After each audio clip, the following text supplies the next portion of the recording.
Tony Jones in The Athletic reported yesterday that the Knicks and Jazz, after a long period of silence, began talking about Donovan Mitchell again this week.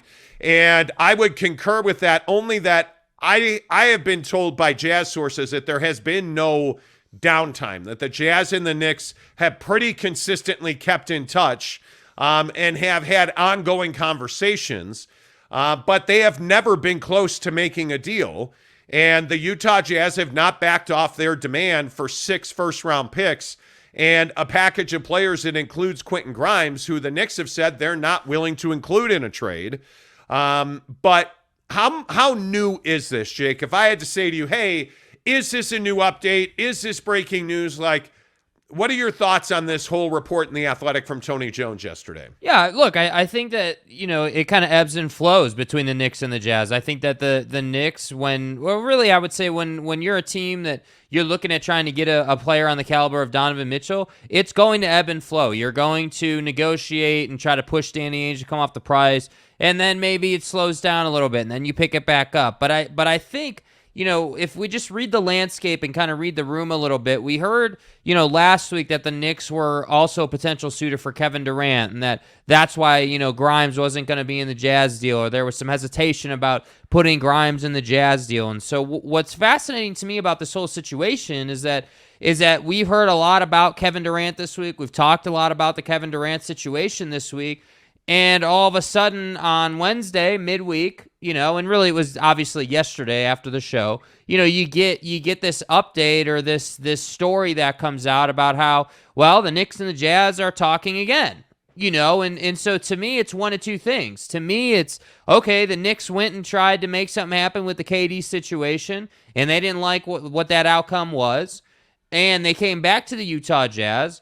Or they just simply slowed down a little bit with the Jazz, and they took a few days off, and then they came back. Like I like kind of like what you said. Like, I don't think that it's not a situation where they talked for a month straight and then they took 3 weeks off and now they're back. Like, that's not what we're talking about. We're talking about, hey, it's an ongoing dialogue. Danny has his price. He's not coming off of it. But I think what's so fascinating is how it's perceived by the media and how this timeline is sort of working. And so what I'm getting to is that I think nothing with the Don situation is going to happen, in my opinion, until the Kevin Durant situation plays itself out. Because the Knicks have all these assets, and who wouldn't want to have Kevin Durant over Donovan Mitchell? I think that's obvious. I think we all agree on that. So, yeah, I tend to agree. I think the conversation is just ongoing. I don't think we've had some, new, huge development. That's kind of what I feel about it. Well, and I also think we've been told repeatedly,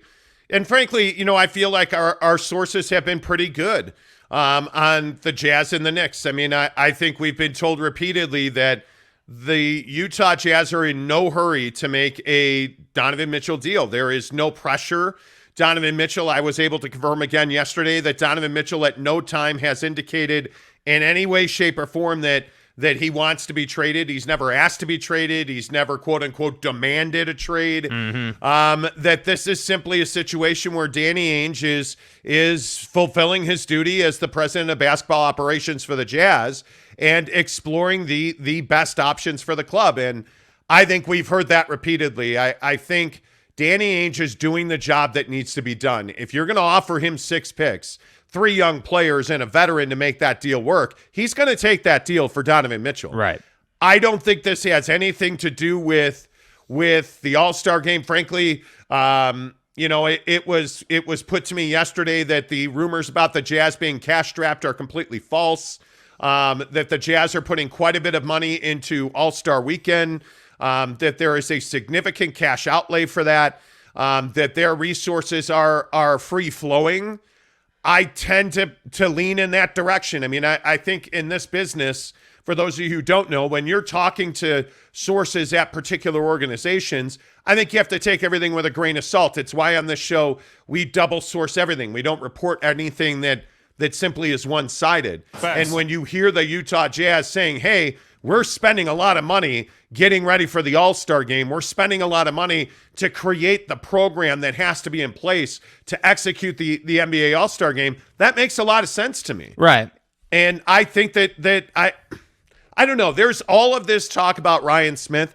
I have a hard time believing that Ryan Smith is being a miser, or that Ryan Smith is, not willing to reach into his pocket to achieve something. I just don't believe that. I think the Jazz are on a plan. I think the Jazz are on, what's the right way to say this? They have a budget, and I think they're going to stay on budget until there's a reason not to. Right. And I think a lot of people forget that the NBA All-Star Game is an excessively expensive event to hold in your city. It is not cheap. You have a lot of infrastructure that has to be built around that. There are a lot of events. There are a lot of parties. There are a lot of junkets. There's a lot of meetings. There are multiple venues. There is a lot that goes into executing an All-Star weekend in your city. Yeah. And I think that takes a lot of financial resources. And frankly, I think the Utah Jazz have them and more. So I don't think that this is a deal that the Jazz have to make. I actually don't think this is a deal the Jazz want to make. I think if you're going to offer them an over-the-top package, Jake, I think they have no choice but to take it. Yeah, I think, and that's kind of what we've been saying for the last, I don't even know. I'm not keeping track, obviously, but probably the last 6-8 weeks, maybe, I would guess. That's how long this Donovan Knicks thing has been happening. And I think that, again, it's going to be ongoing. You don't just do these deals overnight. And I think that, with the All-Star game coming and, the Jazz being in the position they are with the organization, with players and where they're at in their winning curve, if you will, it's just a really interesting time. And I still maintain nobody is saying anything. We're not getting anything from Don or Ryan Smith or Danny Ainge. The last guy to speak on the Utah Jazz, if memory serves, was Justin Zanuck, and he straight up shut down yes, that's correct. The Donovan Mitchell, trade rumor mill, if you will. So I don't know, man. I just think we're in this time where patience, if I'm being honest, I think patience in the fan base is running thin. We're coming to the end of the summer. We're heading into that fall period that we all know and love, where sports really comes back full force. And I think we're just ready for this next thing to happen. And that's why when Shams or, Tony from The Athletic, or when the media just starts reporting on things, I think we have this thirst for it right now. And that's the tough part. We want something to move.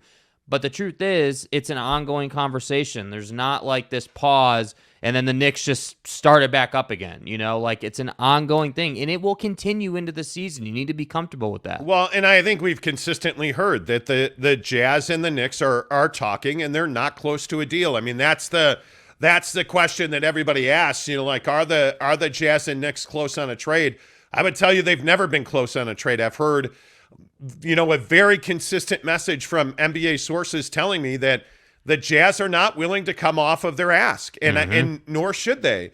And I think what you're seeing here, and I think what is very little doubt, is that Leon Rose and Danny Ainge are two very good front office executives. These are two guys who understand that every player has a value, and when you're making trades, you have to kind of take that humanity out of it.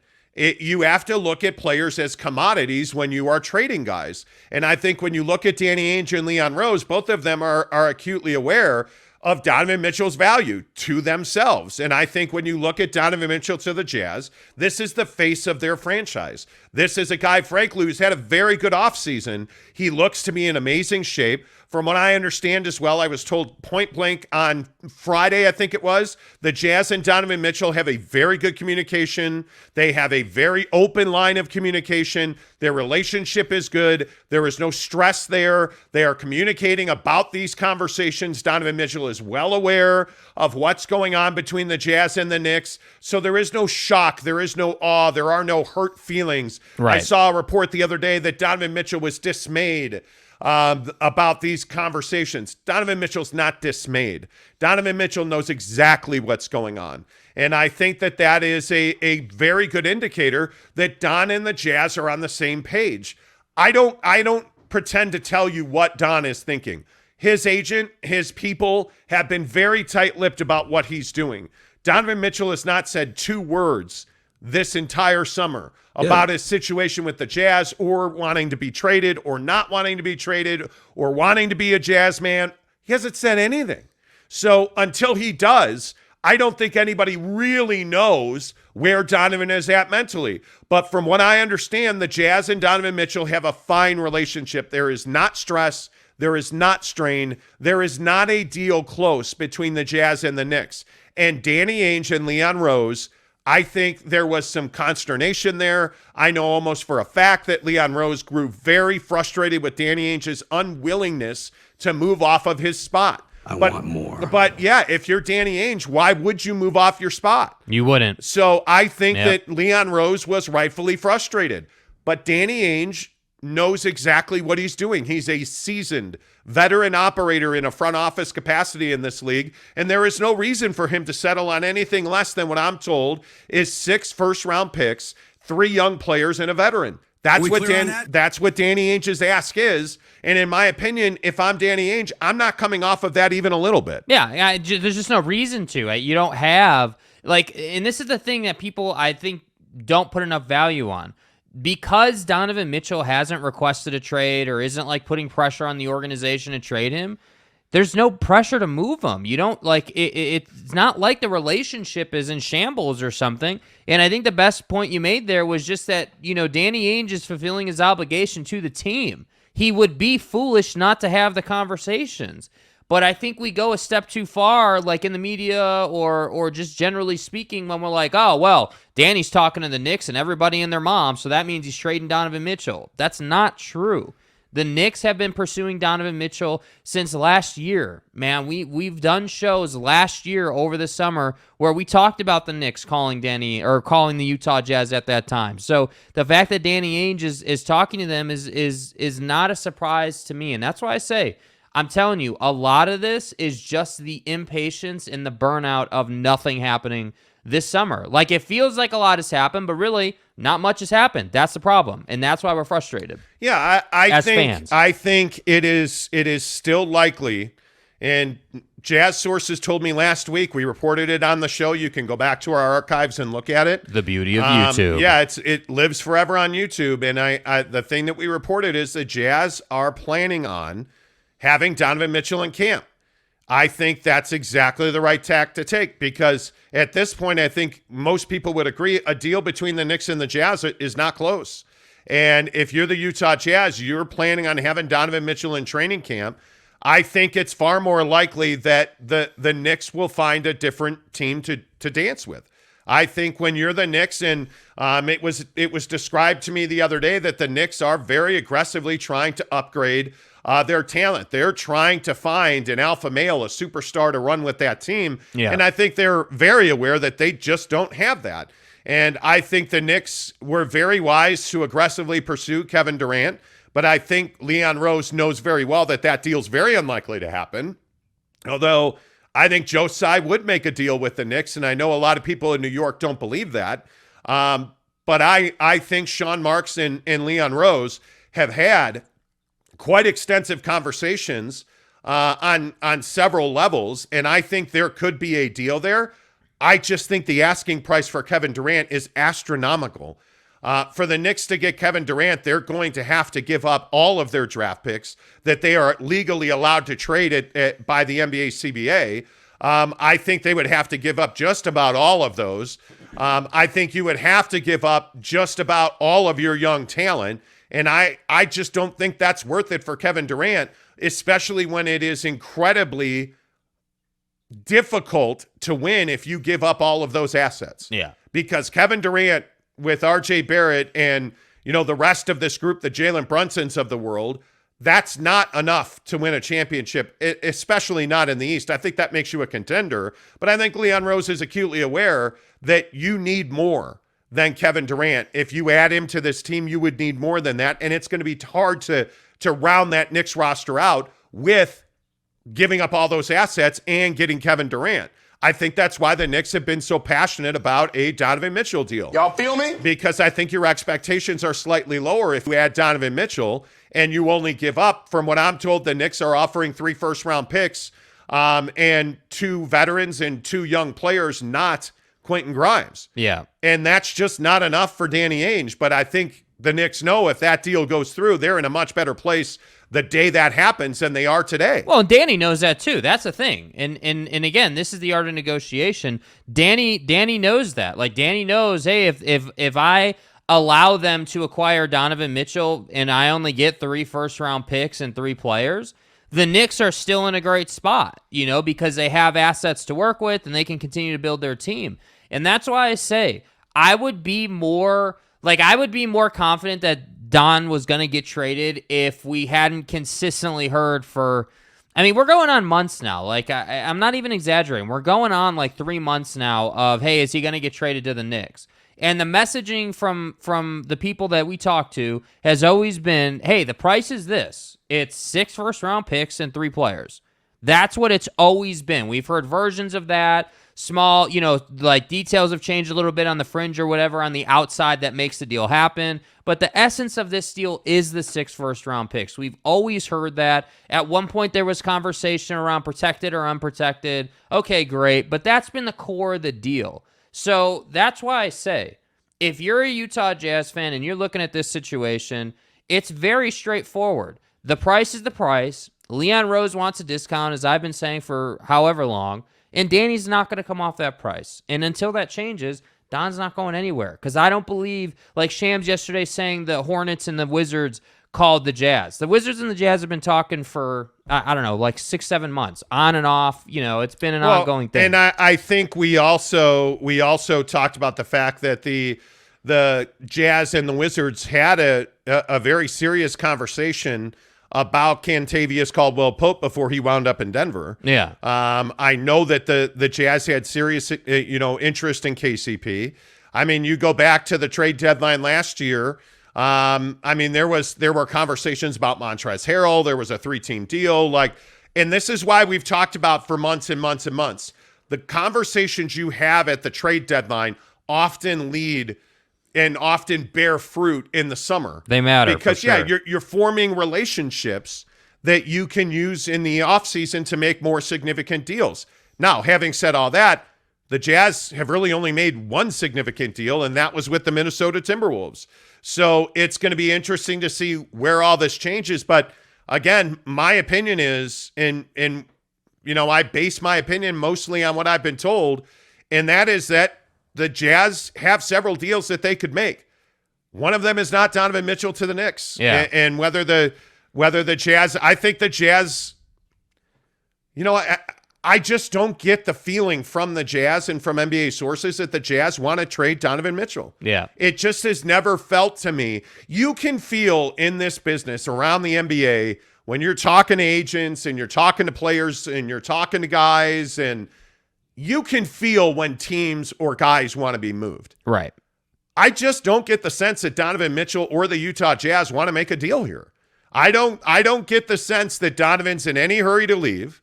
I don't get the sense that the Jazz are in any hurry to trade him. And I that's why I lean to 80-20. He goes to camp with the Jazz.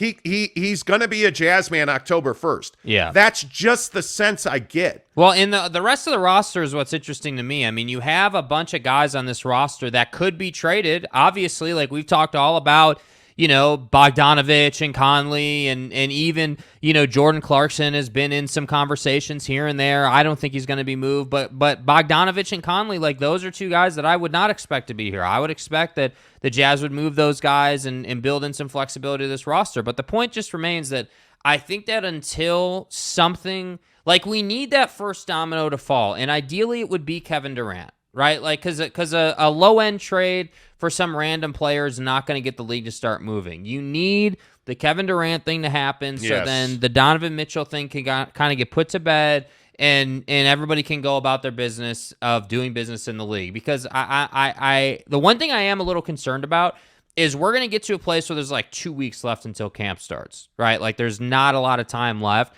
We'll get to that point as we continue on. And then, like, all these deals are going to happen.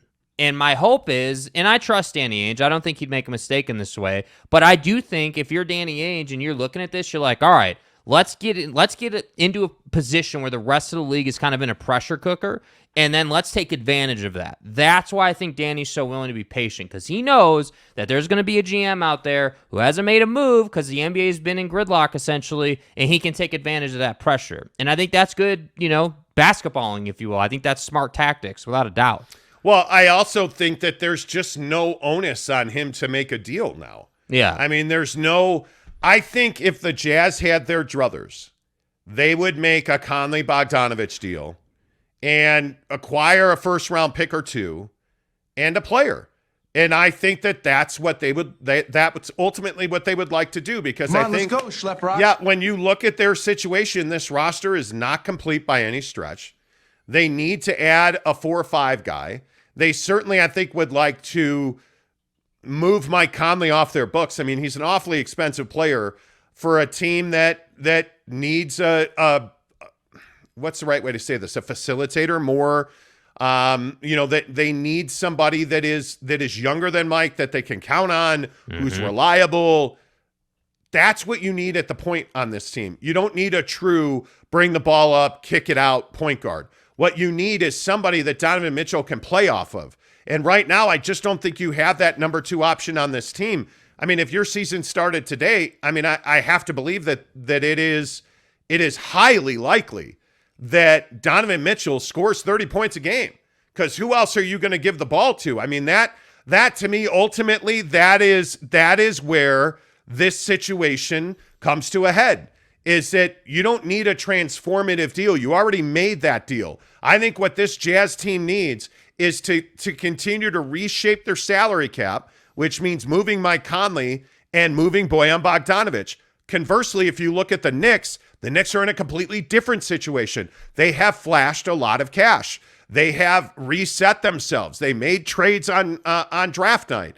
You got a guy in Jalen Brunson that you're likely going to get fined for tampering with. You brought him in, but you still have money to spend because of RJ Barrett's contract situation, which I think makes him less tradable, because there are not a whole lot of teams around this league that want to extend RJ Barrett off of his rookie contract. I frankly think it's one of the reasons that the Jazz are hesitant to talk about RJ Barrett in this deal. And I know that pisses off Knicks fans, but I can tell you right now, the Jazz and Knicks have had conversations about including RJ Barrett in a Donovan Mitchell deal. Yeah. And I think that the Jazz don't have an appetite for RJ Barrett because they're going to have to extend him. I think the only reason the Knicks would include RJ Barrett is so that they do not have to extend him.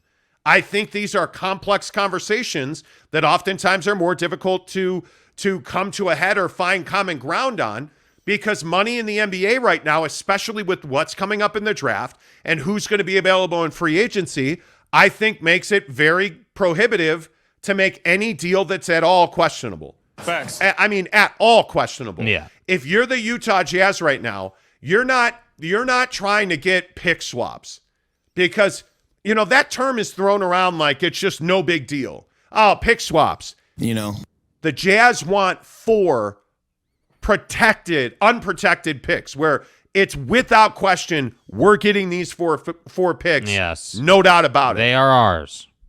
They're not going to trade a guy like Donovan Mitchell for, protected or unprotected. They're not doing it for pick swaps. They're unprotected picks that they are sure they can execute on. And if they can't execute on them, they can trade those down the line. I mean, it makes sense. It's what we've heard for 3 months. Yeah. Like it is like the day that Rudy Gobert got traded. And I see all your comments. Trust me, I'm coming. Give me 2 minutes here. I look at July 1st as a transformative day in the history of this organization, because the day that they traded Rudy Gobert, they acquired significant assets. They acquired multiple first-round picks. They acquired Walker Kessler. They got Malik Beasley, Pat Beverly, Jared Vanderbilt. They got all of those assets in that deal. And Danny Ainge can do whatever he wants with those. Yeah. Patrick Beverly, again, I will just say, I don't believe he's going to be on this roster at the 1st of September. I think they will trade Pat. They have a deal in place, sources have told me, that they can move him if they would like to do that. They have finally, they have an interested party on Mike Conley. You can move Bojan Bogdanović down the road. Yeah. They have deals they can make. But it doesn't make sense for them with all the money that they're going to have to inject into the community, into facilities, into preparations for the All-Star game. Mm-hmm. Does it make sense not to have Donovan Mitchell represent the Jazz in that All-Star game? It makes sense in one way. If you get an avalanche of compensation from the Knicks. Mm-hmm. And if I'm Leon Rose, I'm not paying the asking price. I'm just not. So that's why I say it doesn't make a lot of sense that this deal goes down. I think Donovan Mitchell will come to camp with the Jazz. I really do. All right, let's get your comments in here. Thank you so much. I see everybody commenting on this. I know that this has been a hot button issue. Funky Orion, good morning to you. What's up? Where you been, my man? Kurt Myers, good morning to you, friend. BB says if the Jazz are to give up Donovan Mitchell, we have to get 4 unprotected picks and 2 more picks and all the young guys we want, or we should just say no. I think that's where Danny Ainge is at. Yeah. Frankly. Agreed. Antonio Ruiz, good morning. He says, why is it always the Knicks chasing the conversation? You know, I don't know that it's always been the Knicks chasing the conversation. And I think there's probably too much put into who called who. I think there's probably too much of that. Danny Ainge and Leon Rose have had consistent, ongoing conversations. I think Danny Ainge and Leon Rose have called each other. I think they have texted each other. I don't know that one guy continues to pursue the other guy. Well, you get to a certain place where you talk enough where there's a certain comfortability. You know? And it's not like, I think it's a lot of times it's viewed as, oh, well, he reached out to Danny Ainge about Donovan Mitchell. That means he's trying to get him. It's more just like, hey, dude, you got 5 minutes? Like, that's how it is. Like, you're having just dude-to-dude conversations about it. That's what it is. Yep. Antonio continues. He says, maybe Utah called because he don't want to be there. What do you mean? We have the best offer they can get. Don't give me that. He never said he wanted to be traded. He never said He didn't. Donovan Mitchell has never said he wants to be traded. Yeah. And his other comment is he never said he didn't want to, he never said he wanted to stay either. You don't have guys commenting on, man, I'm Steph Curry. I want to stay with Golden State. Yes. Hey, I'm LeBron James. By the way, I want to stay with the Lakers. Does the star player on every team have to say every year, hey, I want to stay with your mom? Like, that doesn't happen. How many guys around the league are like, oh, yeah, I want to be here. Can't believe it. Obviously not. How many guys come out and say, I want to be traded? How many guys demand trades? Usually what happens is guys don't say anything. And life goes on in the NBA. The obsession with, Donovan Mitchell doesn't want to be in Salt Lake City is crazy. It's just so unfounded. It's so unfounded. Anyway, we've talked at length about that. BB says, has he ever said he wants to be traded? The truth hurts, Knicks fans. That want Donovan to have asked for a trade so they can think they are getting Donovan for less. Yeah, I just don't see that that's... No. I don't see that that's a thing. Neville93 says, good morning, peeps. What's up? I think it's incredibly interesting that so many Knick fans are convinced he wants to leave Salt Lake City. Yeah. I just don't see that. I really don't. Ryan Scandura, good morning to you. He says, LOL, if Mitchell stays in Utah, they're a losing team. Well, you're not going to win a championship with him on the Knicks right now. You're not. And frankly, if I was a betting man, I would bet on Danny Ainge before I'd bet on Leon Rose. Yeah. I think Danny Ainge is in a situation where you have an owner that's proven he'll spend money. You have an owner that I think is a local guy that is absolutely passionate about seeing the Jazz raise a trophy. I think Danny Ainge as an executive is fantastic. Mm-hmm. Not that Leon Rose is a slouch or has done a bad job. None of that. But if I'm picking a guy to build a championship, there are a few executives I'd take over Danny Ainge. And by the way, everyone who says, oh, well, ESPN says they're a 26-win team. Yeah, sure. Right now, as constructed, are they a 26-win team? Sure.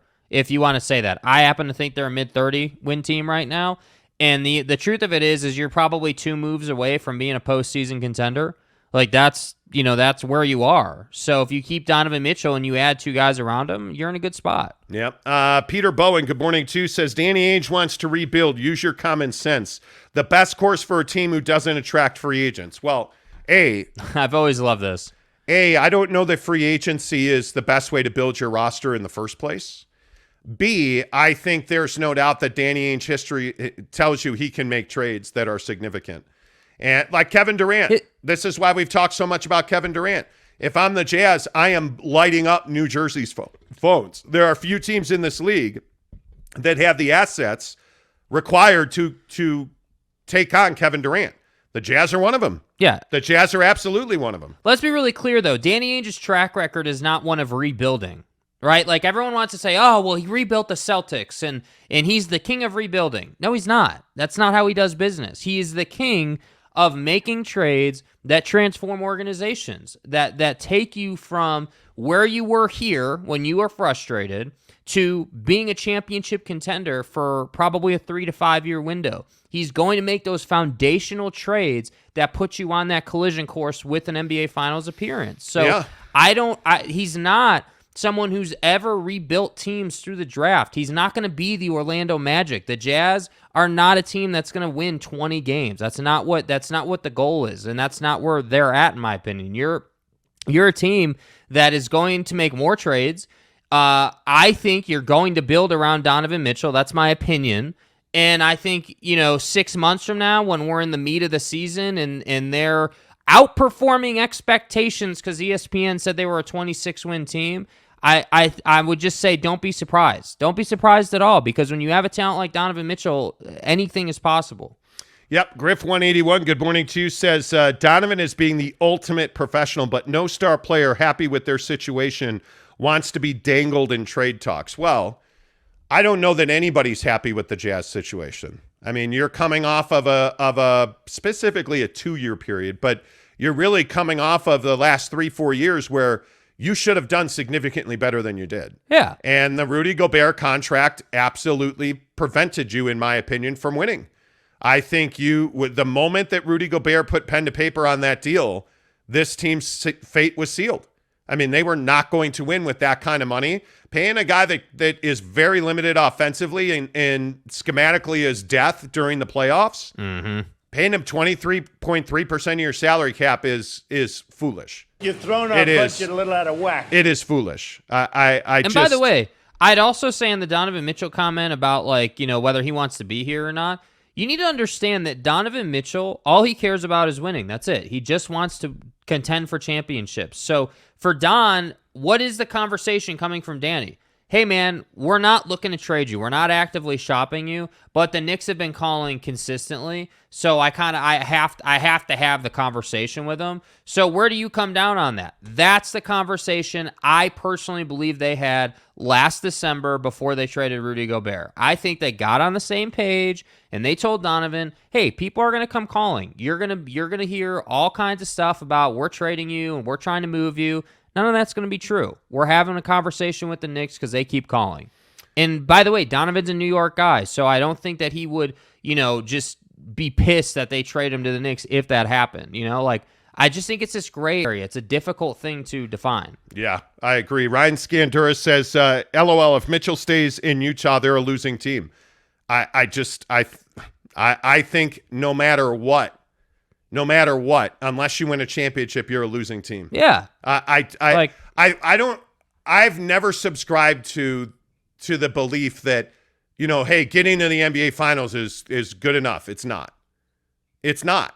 Were the Suns happy to get to the NBA Finals and lose? No, they were not. It took a serious toll on their team. It ate away at their relationship with DeAndre Ayton because a lot of people blame DeAndre Ayton. You look at teams that go to the NBA Finals, they do one of two things. If they win, they go on and, hey, everything's great. You're a team like the Golden State Warriors, you build a dynasty, right? But if you're teams like the Celtics, the Suns, if you are, look at the Portland Trailblazers back in the Jordan days. Look at the teams that routinely go to the finals and lose. You don't recover from that. So it's not good enough to get there. You win or you lose. That's it. You are no different, in my opinion, at the end of the day. How many people can even recite who lost the NBA Finals year after year? Nobody. The Jazz were in a position where they should have won more. Conceivably, they should have won more and they didn't. So they're losers. Whether you won 52 games or 32 games, you lost. That's the bottom line. And the frustrating part, I think, for Donovan Mitchell is he doesn't believe, in my opinion, is in the last 2 years, he hasn't believed in his teammates. Yeah. He has not had faith that when he passes the ball, good things are going to happen. If you go to the Knicks, you don't have faith that if you're going to pass the ball, that RJ Barrett's going to knock it down, or it's not like you have some deep, incredibly talented roster with the Knicks. Your roster's not that much better, frankly, than the Jazz are offensively. If you go to camp today, the Jazz are scoring 110 points a game. Their problem is not offense. Their problem is defense. That's the bottom line. You look at the Knicks, my opinion is Jalen Brunson didn't solve a whole lot of problems that you had on this team. I'm sorry if you're offended by that. You need a superstar. You've got to have a Bradley Beal type player, a Kevin Durant type player. You need somebody to stand in the Garden on a night-to-night basis and be the king of New York. That's what Knicks fans deserve. That's what that organization deserves. Yeah. You don't have that, and you haven't had that for some time. Donovan Mitchell ain't that guy. That's the other problem. Has he ever been that guy? No. Not up till now he hasn't been. Now, my opinion is he's having a tremendous summer, and I think Donovan Mitchell's going to roll out, and I think Don's going to score 30 points a game. And I think he has the potential to be that guy. But let's be brutally honest. I'm not giving you 6 picks for Donovan Mitchell. I'm not even having the conversation at 6 picks. Yeah. And I sure as hell am not in any conversation giving up Quentin Grimes. I've said that from the beginning. And this whole thing about RJ Barrett, I see all the Knicks fans getting upset that, RJ Barrett's never been in trade talks. I got news for you. Not one or two, like 3 or 4 NBA sources have told me the Knicks would trade RJ Barrett today if they could. Today.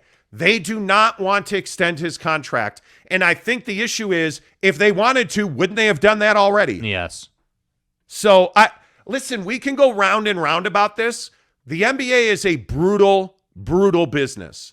It's not hard to read the tea leaves. And when you hear things and then you hear it from somebody else, and you talk to people, as we do on a regular basis, who have been dead on with the Jazz.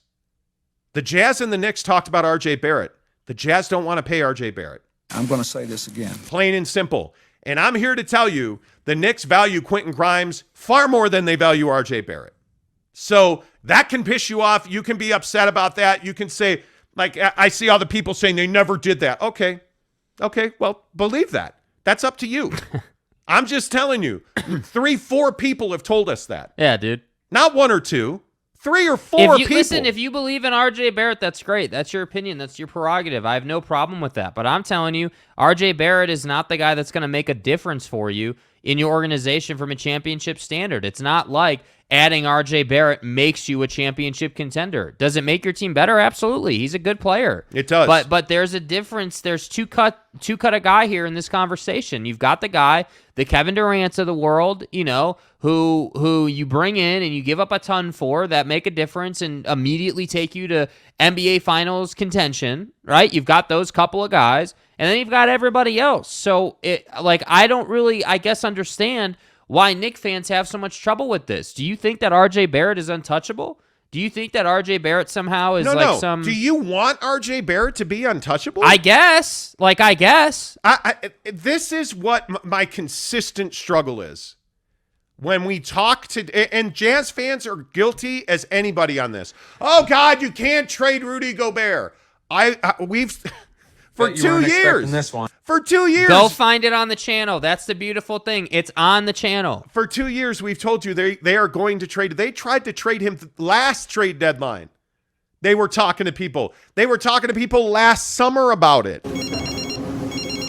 When you sign a guy who can't score on his own to a $41 million AAV deal, you're going to trade that guy. RJ Barrett is a nice player. He is He's good nice. Player. He is not a championship caliber superstar. He's not. Nobody. I'm telling you now. Nobody's like, oh, yeah, RJ Barrett. Oh, man, let me extend him. Let me go spread that bread out to RJ Barrett. There's not an NBA executive who's like, oh, I got to have RJ Barrett. Come on, man. Are there teams who would like him? Sure. Sure there are. Will he eventually get paid? Yes, he will. I don't think the Knicks are going to be the organization that pays him. I think Leon Rose knows what he has in R.J. Barrett, and I think he knows he can upgrade that position. And maybe that's the best way to say it. I think the Knicks look at R.J. Barrett as a guy that they can upgrade. I'm going to say this again. I do. I've heard that repeatedly. Yeah. Somebody will pay R.J. Barrett, but it won't be the Knicks. And if you're a Knicks fan, I just ask you, is R.J. Barrett good enough? Is that the guy that you want when the game's on the line? You're willing to put him with Luka. You're willing to put him with the LeBrons. You're willing to put him with the KDs, the Stephs, the Clays, the Dreys. Kawhi. You're willing to put him with Kawhi, Paul George. Think about the best teams in this league. Who's the single best team in the East? Is he Chris Middleton? Is he even Jaylen Brown? Is he Jaylen Brown or Jason Tatum? Is R.J. Barrett, and that's a really good comparison, is R.J. Barrett on par with Jaylen Brown? I'm telling you he's not. R.J. Barrett's a cut below those guys. R.J. Barrett and Donovan Mitchell are on the same tier. One of them is going to take a huge step forward, and the other one's going to be watching. And based on what I've seen out of Donovan Mitchell this summer, my fervent belief is he's going to score 30 points a game this and year. we're getting tape on R.J. Barrett. There were some highlights the other day that came out. I mean, he's definitely working, but I just think, in my opinion, I think Donovan's got more top end. I think it's unequivocal. It's not in doubt that Donovan Mitchell is a more athletic player. He's more gifted athletically. He can move better. His creativity at the rim, his ability, the euro, the swing through, his mid-range game right now looks unbelievable. Listen, the other thing we're not talking about with R.J. Barrett, and I don't know how we went down this R.J. Barrett rabbit hole, but Knicks fans, you need to come around to the idea that R.J. Barrett's not a killer. Like, you need to understand that. It doesn't take a rocket scientist to identify the fact that R.J. Barrett is not a killer. He's just not. And Donovan Mitchell is a killer. You realize 2 years ago, I think I saw it on Twitter, it was either 2 or 3 years ago, I think it was 2 years ago, Donovan Mitchell put up, I think, 55 points in the bubble in Game 1 against the Nuggets. In the playoffs. 55 points. He is the third player to ever do that. Like, this guy is a special player. R.J. Barrett didn't do that. Yep, I agree.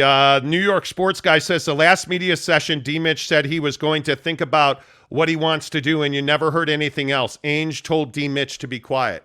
Okay, well, nobody's telling Donovan Mitchell to be quiet. That's not a little Number worse. 2, that media session was just after they got knocked out of the playoffs, and Donovan Mitchell said he needed some time and space. What would you want him to say? By the way, I'm not trying to be cryptic. The other thing that I think is really important to understand here is Donovan Mitchell owns the media in this town. Donovan Mitchell doesn't talk to anybody. That's the thing that's incredible. And I'll be candid with you and tell you, I would put it at 30 calls, probably at least that many emails and text messages trying to get in touch with him. I've talked to people close to Donovan. His agent, Ty Sullivan, has never, not one time, returned a phone call about, hey, I'm trying to get, like I said to his agent, hey, all I'm asking you for is a 5-minute conversation. If I got to fly to New York, if I got to go to Miami, I will do that. Hey, I just want to fight. Don't even have him on the show. Won't return a phone call. We still never talk sometimes. Won't return a phone call. Well, like, it's amazing talking to people at CAA. All they are willing to say about Donovan Mitchell is he is not unhappy in Utah. He is not asking for a trade. He has not demanded a trade. Talking to people at the Jazz, he has never once told us that he is frustrated or wants out. They have consistently communicated with Donovan Mitchell about what their plan is. So we can sit here and we can have this conversation about Don wants out and Danny told him to be quiet. Nobody tells Donovan Mitchell to be quiet. Yeah. Nobody has to tell him, hey, don't talk to the media. By the way, another question that should be brought up for Knicks fans. Anybody see the report out of New York that Dolan's going to sell the team? Anybody see that? Is that at all on your radar?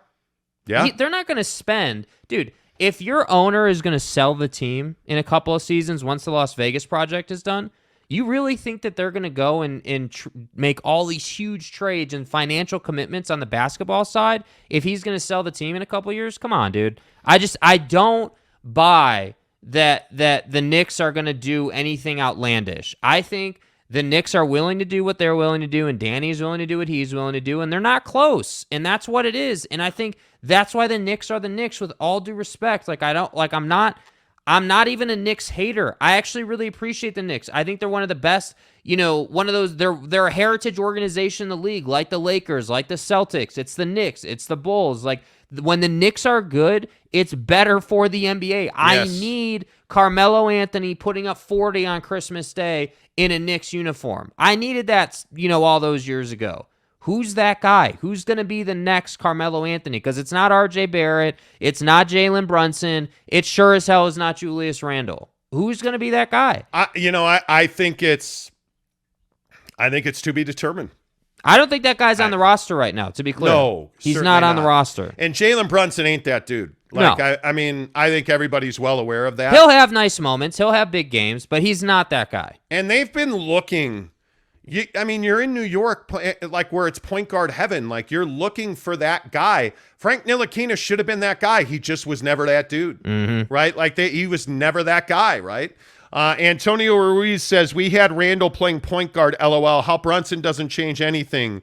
How Brunson doesn't change anything on the Knicks. Well, I don't think nobody said that Brunson doesn't change anything. See, this is what you can't do. This is the problem. What are you talking about? You can't do that. You can't twist our words and say, oh, well, you guys said that, acquiring Jalen doesn't change anything. We didn't say that. Jalen helps them. He will improve them. But what I said is he's not going to be the legend that Carmelo Anthony was in the Knicks unit. He's not a transformative player. He's not. He's just not. I think that the truth about Jalen Brunson is we're going to find out what he is. Because when you play with Luka Doncic, that guy doesn't pass the ball. Luka Doncic, in my opinion, stunted the growth of Jalen Brunson. I think stunted his creativity offensively. I'm either going to be proven wrong or I'm going to be proven very right about that. Because I think Jalen Brunson is going to be a dominant ball guy for the Knicks. And he's really good in the mid-range. We've seen him operate in the paint. Nobody has to tell the Jazz that Brunson can play in the mid-range, right? Jalen Brunson was better when Luka Doncic was out. When Luka came back, Jalen Brunson was limited. And my question is, who's the Luka Doncic on the Knicks? Well, there's not one. So you would think that if you bring this group back together and you don't add Donovan Mitchell, you would think that Jalen Brunson's going to be an alpha there. And the question is, very simply, does he make guys like Quentin Grimes? Does he make the McBrides? Does he make the Randalls, the RJs? Does Jalen Brunson make them better? I don't know the answer to that question. But I think Jalen Brunson as an alpha dog in a Knick uniform is good. It's not great. He's not the reason you're winning a championship. It just isn't. Creating Home says going to be 4 picks. T-Money says, you know nothing about the Knicks, bro. Please stop claiming you know so much. Okay. What have I been wrong about? Knicks will be 2026 NBA champs, says the Knicks are extending RJ. That's the biggest non-secret in the league. Sure. That doesn't mean that he's a difference-making player or a championship player. Extend him. Pay him. That's what the Knicks do. Pay guys they shouldn't pay. He is, again, RJ Barrett's not a bad player. Yeah. He's not a bad player. RJ's a guy that he's good enough, but he's not. I will just go, is Knick fan, is he the guy that you think is going to carry you to a promised land of any kind? Does he take you to the top of the Eastern Conference? No. You extend RJ Barrett. Does he put you with Milwaukee? Does he put you with Philly? Does he put you with Chicago? Are the Knicks better than the Bulls right now today? Obviously not. They're not. And extending RJ Barrett does not make you better than the Bulls, right? Like, you're probably, if you look at what's going on in the East, there's been actually pretty significant movement in the East. If you look at, Washington's going to be trash. I don't worry about them, but I would think Toronto's going to be better. Everybody on that roster is going to be a year older, for better or for worse, right? So you look at Milwaukee, I think Milwaukee's going to be better. Although that Giannis comment about playing in Chicago, Am I the only one that found that to be a little odd? But this is what happens when guys talk. Yeah, which is why a lot of guys don't talk. So, anyway, let's see. Malik Shabazz says they don't have to sign Barrett till the end of this year, and they're trading Randall to open up space to re-sign Barrett. I would have traded Julius Randle at the deadline. But do you see what I'm getting at with the RJ Barrett thing? You're talking about, and again, trade Julius Randle, totally good with it. Yeah, move on from him. But you're talking about the reason you're trading Julius is to open up space to sign RJ.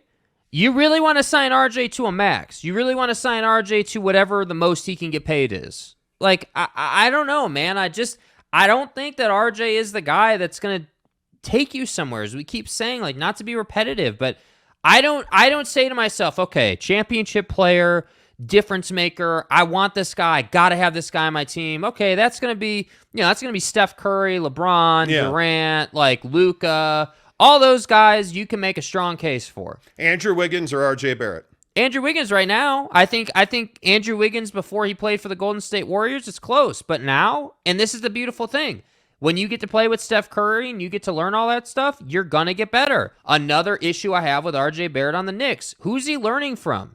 There's not anybody on that team he's learning from. Well, and I think Andrew Wiggins showed you he can carry you. When your best players, and that's what championship caliber teams are. And I think this is who RJ Barrett can be. I think RJ Barrett can be the guy who fills a gap when a Steph Curry or a Klay Thompson is struggling. When Draymond Green's struggling to get off in Boston, RJ Barrett can step into that kind of void. Andrew Wiggins has done that already in the biggest games of his career in the NBA Finals. Right now, today, I'm taking Andrew Wiggins, but RJ Barrett's going to be 22 years old. Every year he's gotten better. His three-point percentage, I think, was better last year, and this has been something that's been talked a lot about. He took exponentially more shots per game from three last year. I think he took another 2 shots a game from three last year. RJ Barrett's gotten better, and he's still just 22, gonna be 22 years old. Yeah. Like, I think there's a lot of upside. I just don't ever see RJ Barrett being the alpha male that leads your team to a championship. I just don't see him as that guy. He doesn't, in my opinion, the biggest thing is I just don't think he has the demeanor to do that. Yeah. Certainly not in New York City. I mean, you look at how difficult it is to achieve greatness in New York.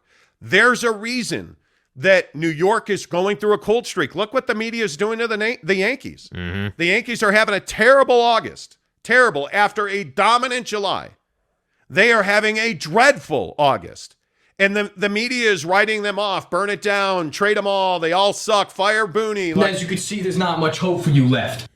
I don't know what's wrong with that team. They're just not hitting, right? But are you really, that's what the media does. Zach Wilson, already a bust. Now, I think there's credence in that conversation, but what's the problem? He plays for the Jets, who are a nobody. And the Giants are a nobody. And the Knicks are a nobody. And the Nets are a nobody.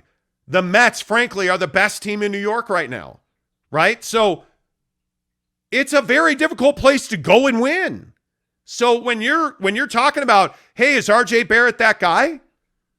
No, I don't think he's that guy, especially not in New York. Especially not in New York. Hey, look here, man. So anyway, all right, let's get a couple more comments in here. Jose Rivera says, logically, if you hear any non-Jazz analysis, you are going to find other points of view. Yeah, maybe. Sure.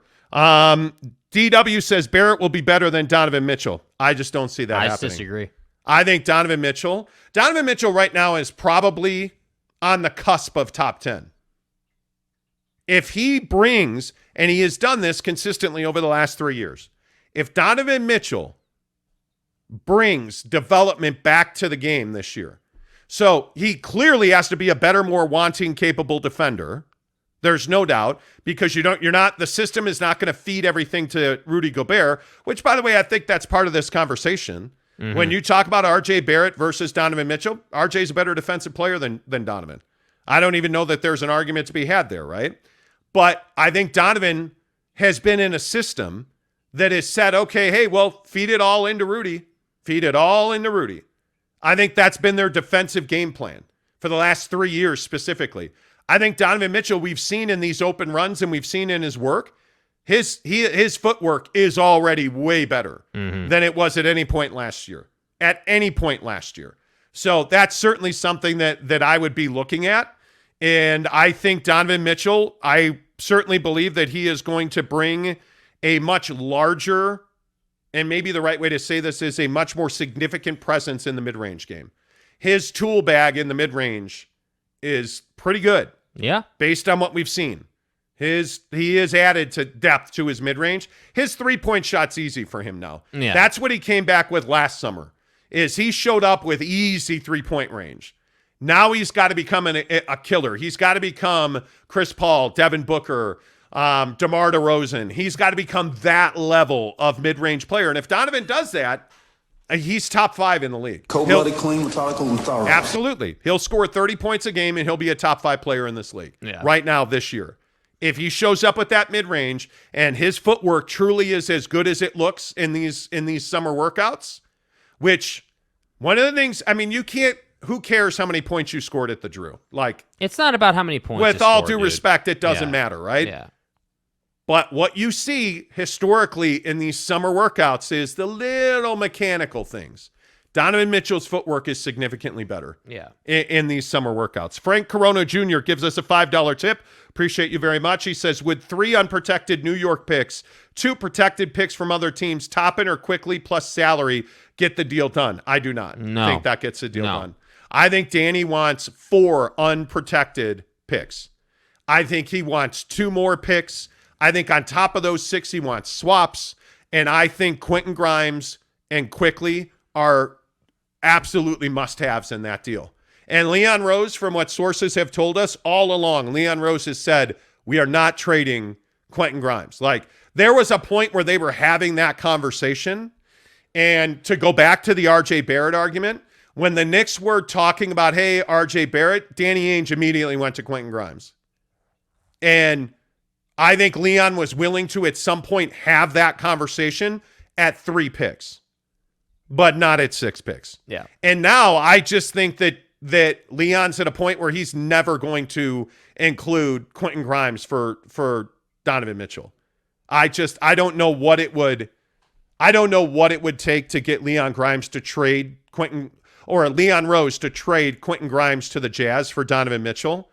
I mean, it'd have to be 2 picks. Yeah. I wouldn't do that deal. Honest to goodness, I would not do that deal. If I'm Leon Rose, I'm not willing to trade Quentin Grimes. I'm just not. New York Jazz fan, good morning to you. He tips us $1.99. He says, great show as always. Let's hit that like button. Yeah, please give us a thumbs up. It really helps this show grow. If you're not subscribed, please hit subscribe, click the notification bell. All of that really helps this show grow. And, frankly, you guys have done an unbelievable job. I mean, we do this show in my son's basement. Right. I mean, if you ask all the Twitter, the Twitter experts on our show last night told us that we do the show in, I guess, what's my basement, even though I don't have a basement. So, So whose basement is this? It's RJ Barrett's basement. Thank you. See? Thanks, Leon. Yeah. Anyway, the point is, appreciate you very much, MI Jazz fan. Talking about the very latest on Donovan Mitchell to the Knicks and what the Knicks are, wanting, what the Jazz are willing to do. Like we've talked about this pretty consistently over the last, 6 weeks at this point, I guess. Forever. And, you get this feeling that both sides, I think, would be open to a deal. I just don't think that either side is desperate to make this happen. I think the Jazz are in a position where, again, you're hosting the All-Star game this year. It would be incredibly awkward for the NBA, in my opinion, to say, well, hey, yeah, they don't have a star. They don't have a starter. Because, is Jordan Clarkson an All-Star? I don't know. We'll see. Fringe All-Star. Maybe, maybe not. 6th man of the year. So he's got the potential. But Donovan Mitchell's an All-Star. If Donovan Mitchell's on this team, he's representing the Jazz in the All-Star game. There's just no doubt about that. Yeah.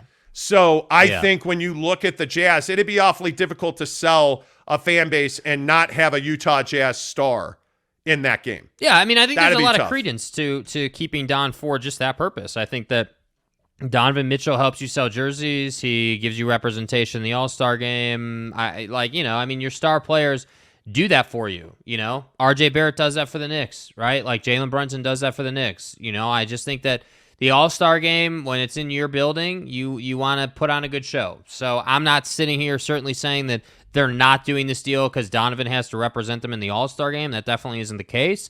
But I just think that it would help the Jazz a lot to have him there, for sure, representing them. We'll see. All right, let's get your comments in here. Ryan Scandura again. Here Utah is desperate. Why entertain all these offers? What all these offers? Hold on, wait. What are they desperate for? Help me understand. What are they desperate for? What is it that they're just so thirsty for? But, Jake, they only have 3 years of club control left on Donovan Mitchell. Yeah, and he's definitely leaving at the end of those 3 years, right? Like, he's for sure out. Because Donovan Mitchell hates playing here because he said that exactly 0 times. Yeah. Right, okay. 0. I don't understand that Got whole... Got it, okay. That whole narrative. That's one I've always struggled with. Let's see. Rance says rebuild more important than the All-Star game. Yeah, but I think, and yeah, Boyd Lake, here's the thing. I think Danny wants to rebuild around Donovan Mitchell. I mean, we've heard that, easily since December. And then they trade Rudy Gobert, and what's the first thing that Adrian Wojnarowski reported? Now, I know we don't know what we're talking about, right? Like, according to Knicks fans, we're the stupidest basketball people in the world. Like, for instance. But we told you in December that the Jazz were going to build around Donovan Mitchell. We told you in December that they were going to trade Rudy Gobert. So then the trade of Rudy Gobert happened, but we're stupid. And then B, what did Adrian Wojnarowski report about the Jazz? That they were building around Donovan Mitchell and they are not going to trade him. And then what did Adrian Wojnarowski report about the Jazz? Well, if they get blown away by an offer, they'll trade Donovan Mitchell. Mm-hmm. Which is exactly what we reported like a week before that. So, by the way, just saying, all the air quotes receipts are on YouTube. Go find it. I mean, I'm happy to have you go fish through our archives. I really am. Like, that's the best part about being on YouTube. And we can't hide from what we've said. Yeah. Knock yourself out, man. Let's see. JJ47K says, keep your All-Star then and sell your jerseys. I don't know if those jerseys are going to... The Jazz jerseys... Yeah, I don't think people are buying highlighters, bro. Yeah, we'll see. Sorry.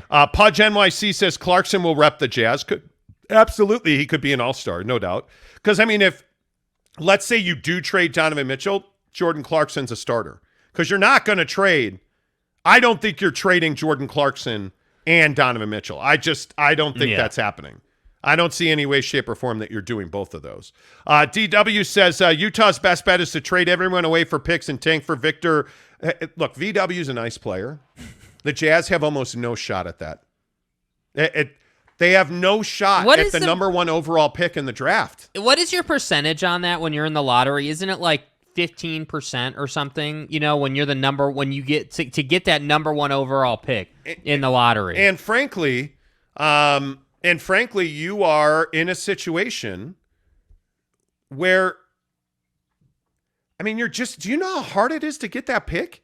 If you're aiming for the number 1 overall pick in the draft, you're hoping. You can't scheme to get the number 1 pick in the draft. I want it. You can't make a trade to get the number 1 pick in the draft. That's damn near impossible to do. There's just no... And by the way, if you're making that trade, you're making it likely leading up to the draft. So you're trading from a position where you're leveraged.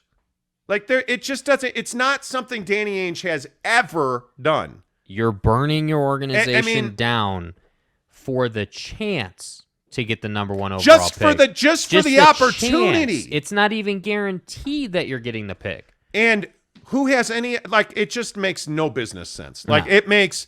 If you are aiming for the number 1 pick in the draft, you're doing basketball wrong. Yeah. That's just not how you win championships. The days of Steph, Clay, and Dre...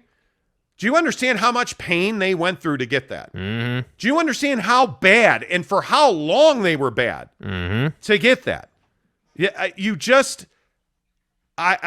anyway. I don't see that that's an actual plan. I really don't. Hullabilly says, Jazz fans don't give a damn what the Knicks fans think. Y'all are the ones watching. Well, I mean, we appreciate you being here. Major Money Entertainment TV says, I was saying this when they was at the game. When you were saying what? Knicks will be 2026 champs. Says Clarkson is a fringe all-star, but you wouldn't re-sign RJ. No, that's not what I said. That's not what I said.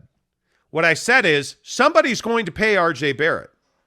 But if I'm trying to build a right now championship caliber club, no, I am not extending RJ Barrett. Yeah. And I'm not picking RJ Barrett over Donovan Mitchell in any way, shape, or form. I'm not. And by the way, if I'm the Knicks, I probably am extending RJ, but you still got to go get a superstar. Yeah. Let's be honest about what the Knicks will likely do. They will likely not trade for Donovan Mitchell. They will likely go and use those assets to get a superstar because Leon's not dumb. Leon Rose knows he needs a star player. Leon Rose knows he doesn't have a star player. He knows that RJ is a good role player, so you're probably going to re-sign him. The money isn't even that much money. It's just you're tying yourself to him, and he's got to continue to grow and develop, right? But do you want to pay for him to grow and develop while you try and win a championship? It is when you have a guy like RJ Barrett and your stated goal is to do things differently than you've always done things, which essentially, I mean, Leon Rose has said about 2 words total to the media. By the way, but Leon doesn't. Does that mean he wants to be traded? I was going to say, that kind of seems like a theme, right? Guys don't talk, and that means they want to be traded, right? Oh, boy. Anyway, my point is, I just think Leon Rose has a plan. He's on schedule. And let's wait and see who the superstar is he gets, because you and I both know he's going to get a superstar. The Knicks deserve that. The Knicks deserve that. No matter if you're a Knicks fan or not, on the very minimum, the Garden needs that. New York needs that. Knicks fans deserve. Look how long Knicks fans have suffered. They're what that's like these days? They're this bitter because they've suffered for so long. Right? Like, you're probably changing your head coach before you win a championship. Right? I mean, you may not, I don't know. Would it be a shame to win a championship with Jimmy Dolan as your owner? Yeah. Who cares? You won a championship. How many times, but dude, how many times are the Knicks going to have to get roasted by Trae Young before they, take that next step as an organization? How many times are you going to have to go through situations like that? How many times are you going to have to lose in the playoffs? Like all these, just they need to be better. It's just that simple. They do. Daniel Westover, good morning, says Knicks fans like to say that keeping Donna is a bad idea because you're not bad enough to get in the lottery. But why tank to get someone not as good as the person you already have under contract? That's what I'm saying. And he's young. It'd be different if he was 30 years old. Donovan Mitchell is 25. He's young. Entering his prime. I agree with you 100%, Daniel. It doesn't make a lot of sense. Twista says, why don't the Knicks get Chutia like Beverly? I don't know what you mean by that. Arel N. Israel says, RJ's 21, DM's 25. He should be better right now. But RJ will ascend this year and Crow will be served cold by Knicks fans. I hope so. I hope it is. You know why? It is. You know why? I hope it is? Because Knicks fans being here and having the conversation is good for the show. That's the truth of it. It's good for the show. And the thing is, if RJ ascends and becomes that guy, that's good for the Knicks. And if the Knicks are better, that's good for the NBA. So, again, That's the funny thing. We're not sitting here hating on the Knicks. We want the Knicks to be better. Yeah, that's the best part of this. You know what I mean? Knicks fans are like, you guys are haters. How are we hating on the Knicks? Like, we're just having a conversation about the fact that RJ's not a killer in our opinion. Now, I grew up hating John Starks. But what NBA fan outside of the Knicks fans didn't hate John Starks? But I got to tell you, the best pair of shoes I ever owned was Grandmama. I was a huge LJ fan. Huge Patrick Ewing fan. Come on, man. I don't hate the Knicks. Get out of here with that. Let's see. But Leon has time because Knicks fans are more passionate than they've ever been, although some are not. Well, I mean, I think passion wanes. I think passion wanes back and forth. Big V CEO. Mitchell is not a superstar. I think debatable. I think I think this year is the absolute tipping point for Donovan Mitchell's career. I think if Donovan Mitchell comes back, and by all accounts he will, Donovan Mitchell will come back with a new bag. Mm-hmm. If he comes back with a new bag of tricks, and he is, again, if he defends and he plays in the mid-range at an elite level, forget it. The guy's top 5 in the NBA. I mean, he's top 5 in the NBA. He's going to, if he does that, and I think he's going to, he will average 30 points a game. Mm-hmm. I will say that until I'm blue in the face or he does not do it. He will average, I mean, the guy, didn't Donovan Mitchell average like 26 points a game this year? Like, the guy is as good as RJ Barrett's season was. Mm-hmm. And again, we just talked about RJ's numbers. Averaged 20 this past season. Yeah. RJ Barrett at 22 years old will probably average what? 24? You would hope 24, 26 points a game. That'd be great, right? But when you look at Donovan Mitchell's numbers, just his raw, pure numbers, this is a cat that averages 26 points a game. And if you look at his numbers, for the last 2 years, he's averaged 26 points a game. If you look at his numbers, he's taken almost 10 threes a game now, which is way more than he's ever averaged in his career, right? And he's shooting 35% on a very flawed Utah Jazz team. And by the way, the biggest concern that no Knick fan has even brought up is, can Donovan Mitchell play 82 games a year? Yeah. And then on top of that, play what, 20 more? Can he play 100 games a year and stay healthy doing it? You got to prove that. Got to prove it. He's only played 67 games this year. He's never played a full season. Mm-hmm. That's the biggest criticism that I have of Donovan Mitchell is he's not somebody that's played a full season. Yeah. And his injuries have significantly damaged the Jazz ability to win a championship. Mm-hmm. They are. And we'll see. Does that change? We'll see. I don't know. Major Money Entertainment TV says, LOL, we've suffered. So you think that being a Knicks fan has not been difficult for the last decade at least? So maybe I'm wrong. All I care about is winning. Look, I'm a Bulls fan. All I've done since Mike walked out the door was suffer. We have one of the worst owners in professional sports. All I've done is suffer. When's the next great Knick moment going to happen? I know Steph can break the three-point record in the Garden. I know that Kobe can have all those moments, right? Like, when is the next great thing for the Knicks going to happen in the Garden? It's an interesting question. And the answer is, I don't know. I don't know. It'll be interesting. Bodega Wi-Fi, what's up? Bodega. Not like Leon would know what a CAA client would want. Well, there you go. Arel Ain Israel says, Donovan Mitchell, not a superstar. Jazz fans have suffered more. Being sparring partners every summer for the next champ gets old fast. I think the Jazz have been... The suffrage of the Jazz fan versus the Knicks fan is completely different. Yeah. The Jazz have taken you right to the point where Jazz fans believed they were going to win a championship. I don't think, and I think, again, it lives on YouTube, I think for the last 3 years, this has been a horribly flawed roster. I mean, roster construction in Utah has been a disaster, in my opinion. Not good. So I think the suffering's been different. There's never been an expectation the Knicks were going to win a championship. For the last 3 years, that's all Jazz fans have thought. Yeah. That's all they've thought. Mr. E, good morning to you. Holding future for RJ Barrett, Knicks fans become mediocre like Orlando Magic fans. I think if you're holding on to RJ Barrett as your future superstar, I think that's probably a mistake. Scantura says, why are we comparing RJ and Donovan Mitchell when they're going to be teammates next season? We'll see. We'll see. Pudge NYC, Utah are choke artists. Word to Stockton and Malone. Holy cow. Okay. Brother BKL Contreras. Brother. Monty, if you saw Rudy Gobert trade, you never know what the Knicks can do to get D. Mitch in a trade. Besides, Danny Ainge knows everything since the last 10 years, and I really hate him. Wow. Okay, I mean, I think if you're asking me to prognosticate, to guess. Prognosticate. Here's what I think is going to happen. I think Donovan Mitchell's going to camp with the Jazz. I feel pretty good about that.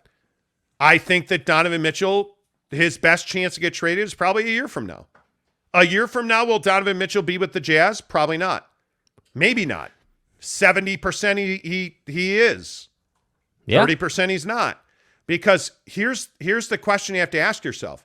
If you don't trade Donovan Mitchell, he scores 30 points a game. He's an all-star. He raises his level. Are you going to trade him a year from now? Why would he? Why would you? I started having second thoughts. Right? Unless he demands a trade, if Donovan Mitchell takes that big of a leap, the Jazz are going to be a playoff team. If Donovan Mitchell takes that big of a leap, the Jazz are going to make trades to strengthen the people around him. If Donovan Mitchell takes that big of a leap and the Jazz make trades to strengthen the roster around him, they're going to contend. Yeah. And he's not going to ask for a trade. So I'm saying it's not a burn it down rebuild. That's just not what they're doing. No, it's not. I agree. Let's see. Dylan Rodriguez says, any pieces the Mavs have that you'd want in a trade? Tim Hardaway Jr. Tim Hardaway Jr. The injury stuff, bro. It's tough. Like we talked about this yesterday on the show, that the Jazz finally have an avenue to trade Mike Conley, according to sources, which is the Lakers, I think, would really like Mike Conley and Tim Hardaway Jr. I think Dallas would really like Talon Horton-Tucker and Bojan Bogdanovic. And I think the Lakers would get picks and a player in return in that scenario to make that deal work. The Jazz, excuse me, would get picks and a player in return. I said the Knicks. Thank you for catching that. I think the Jazz have an avenue to trade Mike Conley, and I think that there is a more than likely chance that happens. Yeah. Because I think Bojan Bogdanovic has real value to championship contenders. Definitely. He plays a lot of games. Now, that shot he missed this year in Dallas really hurts, because that was an open look that Bojan Bogdanovic should have knocked down. Too fucking bad, man. But I think the Lakers really like Tim Hardaway Jr. and Mike Conley. I think the Lakers really like guys that get hurt constantly. That's what I think the Lakers like. Yeah, I'm not telling you that's a smart deal for the Lakers. I was going to say, if they want to take them, great, make the deal. You know what I mean? Send them out. I would right now. I mean, that's just me. I would not. All right, let's see here. K. Nurin says New York will be wanting what the Jazz have, Don, and winning. Yeah, I mean, the day that the Jazz trade Donovan Mitchell to the Knicks or somebody else, it's a sad day for Utah. Yeah, he is a phenomenal player. Pack your shit. Let's go. Yeah, I really hope that Jazz fans appreciate who Donovan Mitchell is right now, and appreciate the work ethic and appreciate the professionalism. And I think Danny Ainge and Ryan Smith do. I think that's why they value him so highly, because Don's not a problem. Donovan Mitchell's not a problem. He's not a locker room menace. Right. He's a guy that you know right now. Donovan Mitchell, what is it? It's almost 10 o'clock in New York. Donovan Mitchell is somewhere working. Donovan Mitchell's I think he's in Miami right now. Donovan Mitchell's somewhere working on something. His body, his game, his footwork. Don's working somewhere. You know that. You don't have to know it for fact. You just know that. Yeah. Because he works his ass off. Donovan Mitchell cares. Donovan Mitchell wants to improve and grow. Donovan Mitchell wants to break your heart. How the fuck else would you do this job? And it's going to be a shame. When the Jazz trade Donovan Mitchell, it's a very bad day for the Jazz. Don't mince words. The trade may be the greatest trade ever made in the history of the NBA. Yeah. They could get 30 unprotected first-round picks. And it's a bad day for the Jazz, because he's flipping amazing. He is a good player. He is a really good player. He is a good teammate.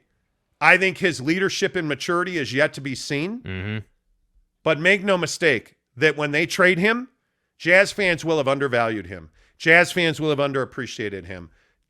Donovan Mitchell's a guy you want on your team. Yeah. And I hope they don't do it. And right now, I feel like from what I've heard and the information I've gotten, 80% he goes to camp with the Jazz. All gas, no break. The Jazz are planning to have him in camp, and I think there's a pretty good chance that happens. Yeah, man. I hope they don't trade him. Mesh, good morning to you. He says the Knicks are garbage. You have accomplished as much as the Orlando Magic the last 5 to 10 years. That was my point. That was my point. If you're the Knicks, and I know everybody in here that's a Knicks fan is saying, oh, well, you're just ripping RJ. But I'm asking you to be honest about RJ Barrett. or anybody on this roster, Jalen Brunson. I mean, pick your Nick. Is there an alpha dog that can lead this Nick team to a championship? Because I'm telling you, there's not. No. And I'm telling you right now, you're no better than the Jazz. The Jazz are no better than the Magic. The Jazz are no better than any of the bottom feeder teams. The Knicks, the Magic, the Kings. Pick the worst team in the NBA. I don't care. They're all on par because none of them are competing for a championship right now. Yeah. None of them. The Jazz are not championship contenders And today. that's why you play the game, right? To win championships. It's the only thing players care about. Yeah. You know, like this is what I say about the Brooklyn Nets. Oh, KD, Kyrie, your mom, his cousin. And they're no better than the Oklahoma City Thunder. Yeah, please respect my privacy. Next question. Thanks, Kyrie. Thanks. They're no better. I mean, you look at, even as a Bulls fan, there's not a championship caliber player on the Bulls. Let's stop messing around with, well, look at Zach LaVine, who's not a championship caliber player, and he has a less than stable knee. Are we clear on that? DeMar DeRozan's not a 1. He's a 2. Nikola Vucevic? Nah, I'm fine. Like, he's not. You know, I look at the teams that are legitimate championship contenders in the East. Look at the 76ers. That's a club that's a championship contender. Yeah. Because they've got 2 legit guys, and you've got an alpha dog. 21's an alpha dog, man. Yeah, dude. I'm telling you, Joe's a beast. You look at Milwaukee. They've already been there. They've already done that. If Chris Middleton can stay healthy, he's played a lot of basketball. If Middleton can stay healthy and Giannis continues to stop talking about the Bulls, which is dumb, they're a championship contender. But other than that, who is there is Atlanta now a championship contender? Well, it's Minnesota. Yeah. Minnesota. Yeah. I've seen some of those comments this morning. Yeah. But if you look at the West, I mean, Golden State very clearly. Yeah. Is Klay Thompson going to be better than he was in the finals? I think so. Are they going to pay all those guys? Yeah, I think they will. Does Kuminga and Wiseman ever turn into something? We'll see. Are the Suns can you really today say the Suns are a championship contender with DeAndre Ayton on that roster? I can't. I think Chris Paul is 47 years old now. Right? Devin Booker's their guy. I don't think they're a championship contender. Book has proving to do, in my opinion. Yes. What about Memphis? What about Denver? What about the Clippers? Is Kawhi going to play a game? Dame going to actually be healthy this year? Portland, even with Dame healthy, Portland's not a championship contender. I just think there are very few. There's 2, 3, 4 teams. That's it. That's all. Yeah. That's it. And we haven't seen and that's today on August 17th. That's today. We got to see what happens the rest of the offseason. That's to me, that's the biggest question. Let's see. Brother BKL Contreras. Brother. Also, good morning to everyone in this channel. Why did I say that? I don't know. I have no idea, but good morning to you as well. While Will the Thrill with a thumbnail of Jordan Clarkson. The difference with the Jazz and the Knicks is no superstar will join Donovan in Utah. In New York, he has a better chance to team up with a superstar. In free agency, I would agree with that. Danny Ainge is not a free agency guy. He's a trade guy. I'll just go back, and again, if you're just tuning into the show this morning, we're like 90 minutes into this conversation. Danny Ainge and Sean Marks of the Nets make a deal for Kevin Durant. Kevin Durant, is he going to show up and play in Utah? Yes. Does he have a choice? No. What the fuck are you, Ranger Rick? Doesn't have a choice. Got to show up and ball out. Put the note on your chest, even that horrendous white uniform thing, put it on your chest, and let's go play basketball. And if Donovan Mitchell and Kevin Durant play together and they win a championship, is Kevin Durant in a hurry to get out of Utah? Yeah, take it. See ya. No, he's not. Is Donovan Mitchell in a hurry to get out of Utah? No, he's not.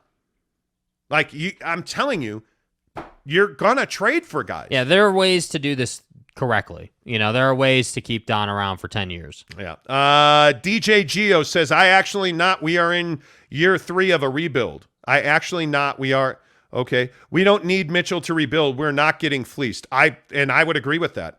Leon Rose is not going to get But fleeced. dude, saying you're in year 3 of a rebuild's a little ridiculous as well. Like you weren't rebuilding the last 2 seasons. You were trying to win.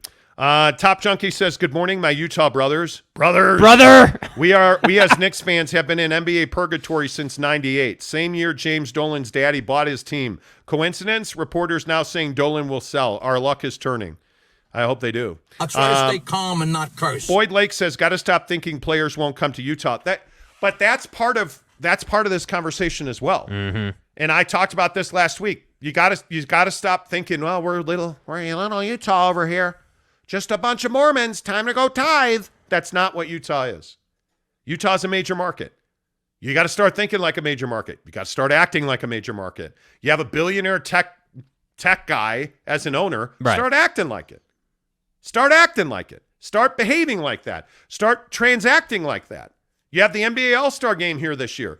Behave like that. I'm a man. Your financial house is far better than it was before. Yep. We've got to stop this thing where there's always a stigma and a reason why we cannot.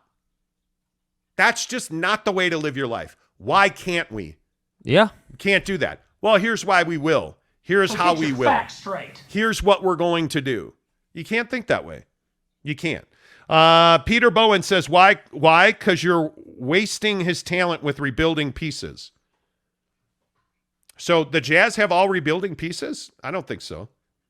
I disagree with that wholeheartedly. Kurt Valenti says, Boston offering Brown. What did the Jazz have? Nothing. Yeah, Jaylen Brown's a nice piece. Jaylen Brown's a very nice piece.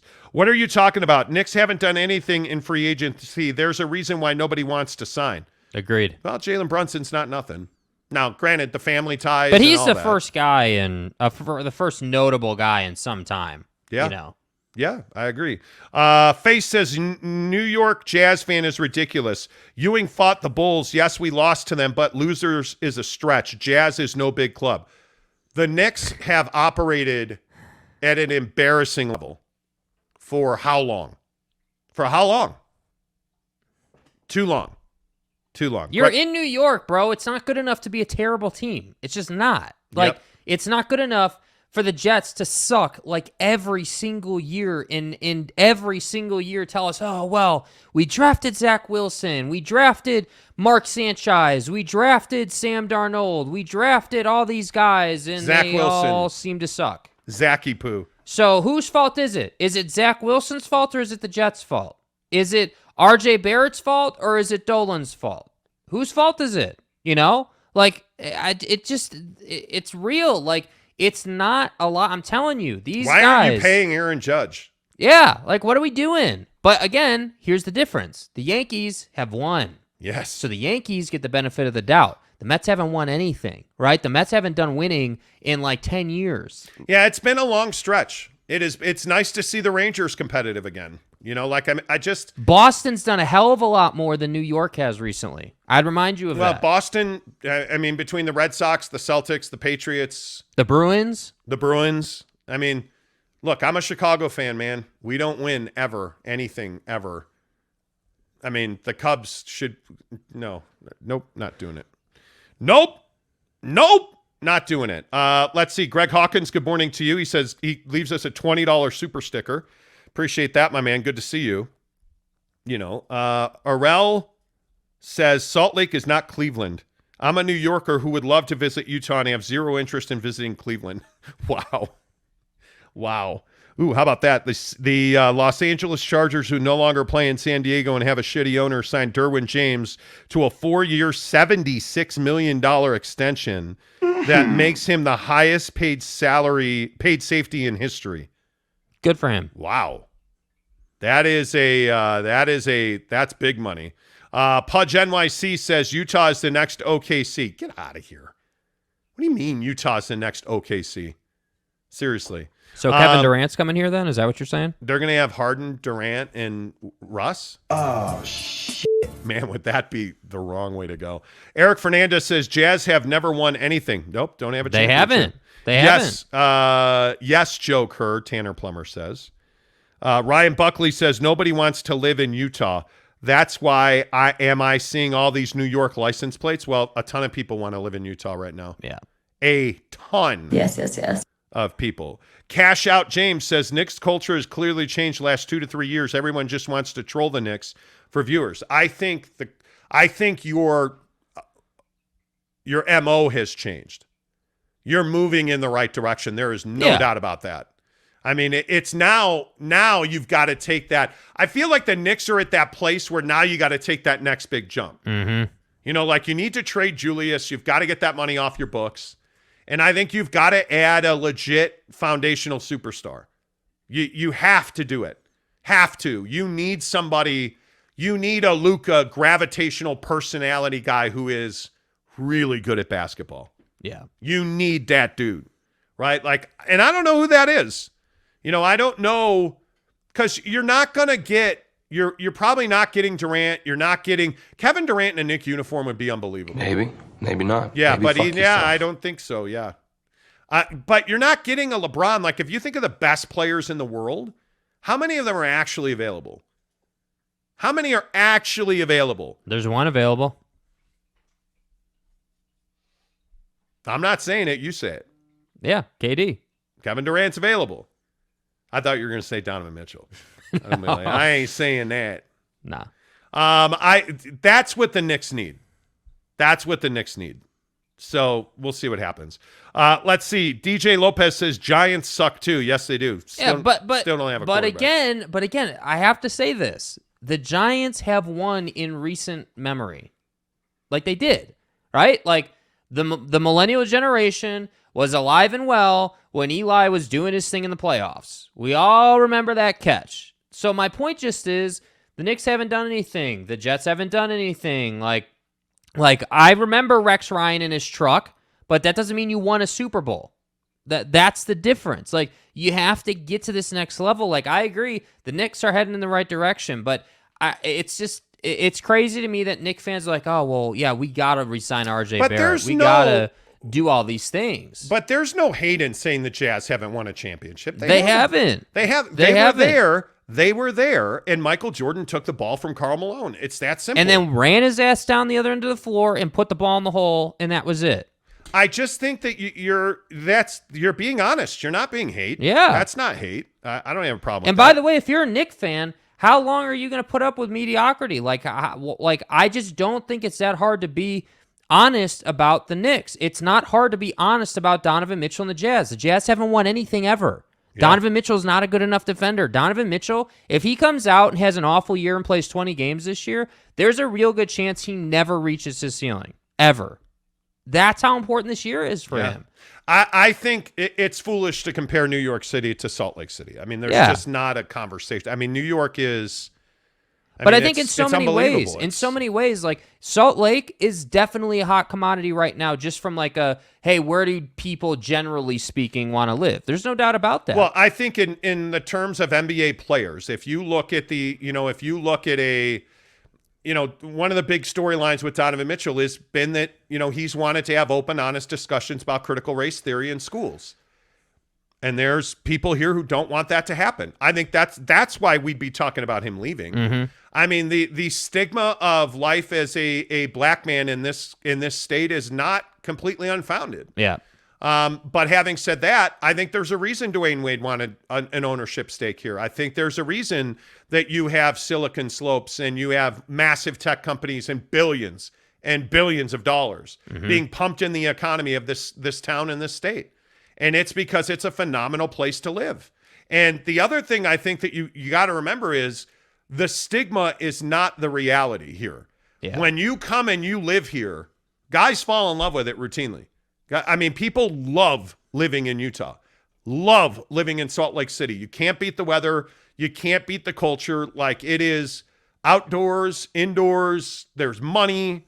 There's billionaires. Like, man, the culture of places like Park City, it is really attractive. Really attractive. And by the way, you can far more afford to live here than you can New York. Your income goes a lot farther here, real estate-wise, income tax-wise, than it does in New York. I'm not saying that Salt Lake City is a better place to be than New York if you are Donovan Mitchell. You're from New York, man. You're a Westchester kid. You want to be in New York. I totally get that. But this idea that Utah is some trashy place to live, I would have you rethink that. I would. Top Junkie says New York City is the major market for all products worldwide. I think New York is a very difficult place to live. If you could choose all different places, why do you think so many guys want to play for the Heat? Yeah. I mean, New York and LA financially are not that different.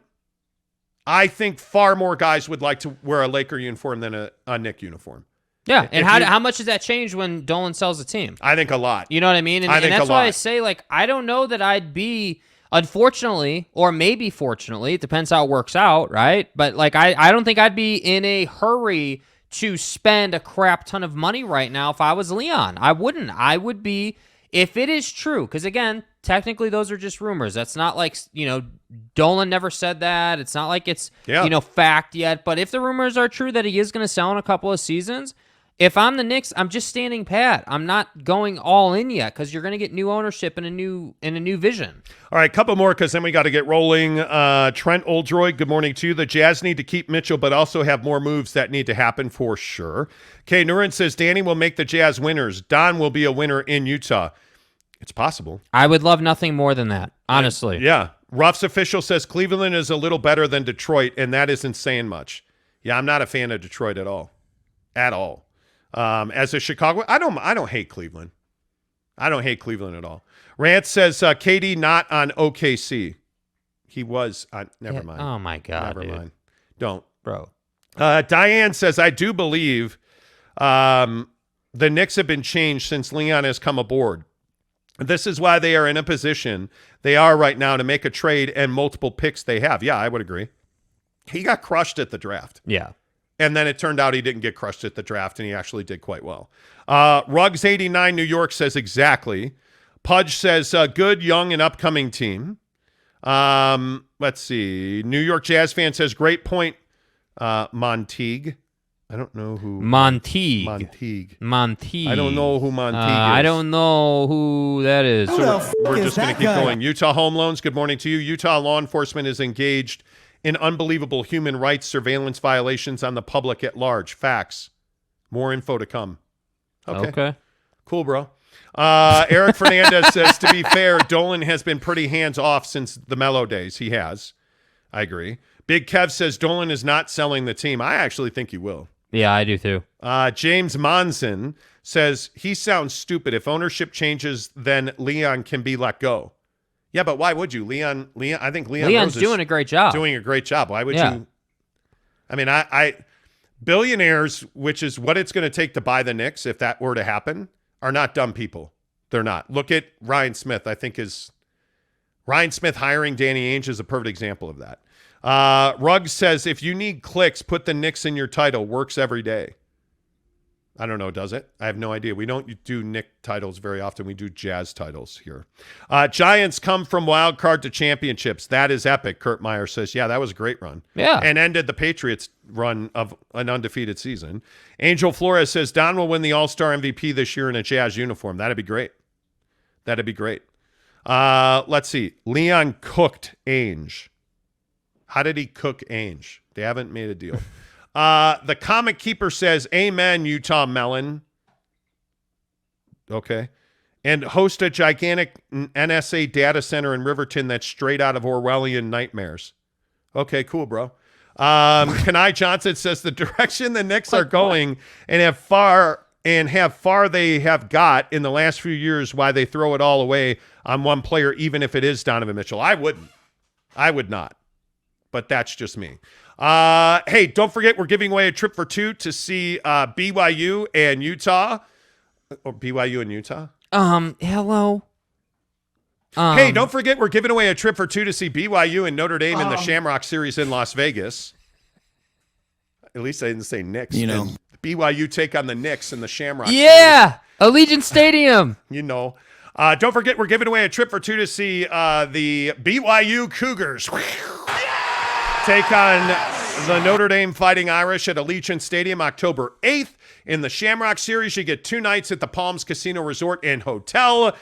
You get 2 tickets to the game and a $250 gas card to get you there, and it's all able to be won at Barbecue Pit Stops, 5 locations Logan, Lehigh, Layton, St. George, and Salt Lake City and Murray.